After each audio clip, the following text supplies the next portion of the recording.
If you're watching this video, you've either decided to transition to barefoot shoes or you're at least interested in trying them, but you want to know what that transition actually looks like.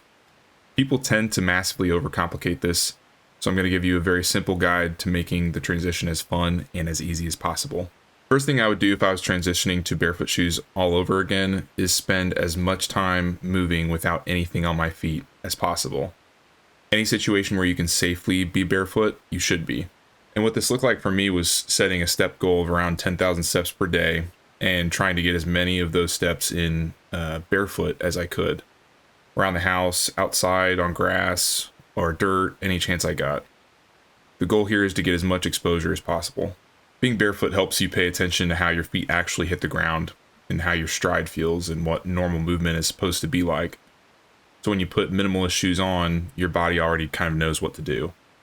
The small amount of extra barefoot movement makes a huge difference when you start wearing minimalist footwear. So now here's the part that most people always overlook: mobility training. When you wear a traditional shoe with a raised heel, your foot, ankle, and lower leg sit at an obtuse angle. When you remove that heel, the angle drops closer to around 90 degrees, and it gets even smaller once you start walking, squatting, or running. That small difference in that angle changes your gait dramatically.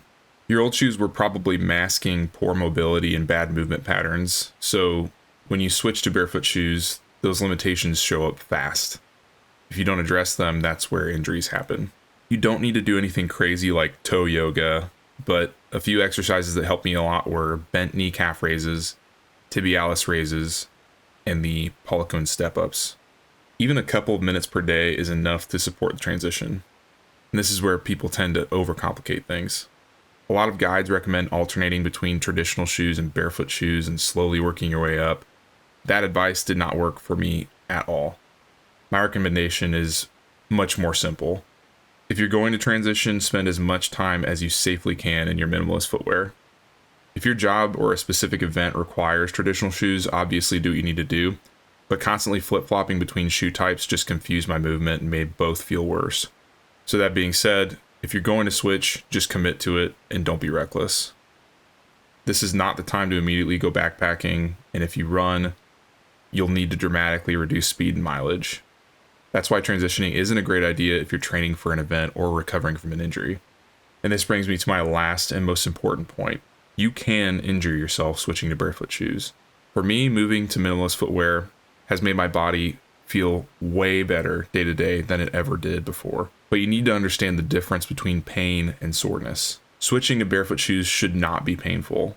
Soreness, slower walking, and people commenting on your weird looking shoes are all normal. Pain is not. If you feel pain, you need to back off and reevaluate. I hope this guide was helpful. Let me know in the comments if you have any questions. I've linked some barefoot shoes that I wear in the description if you want to check them out. And if you're still on the fence, you can find more information on the channel. Find what works best for you.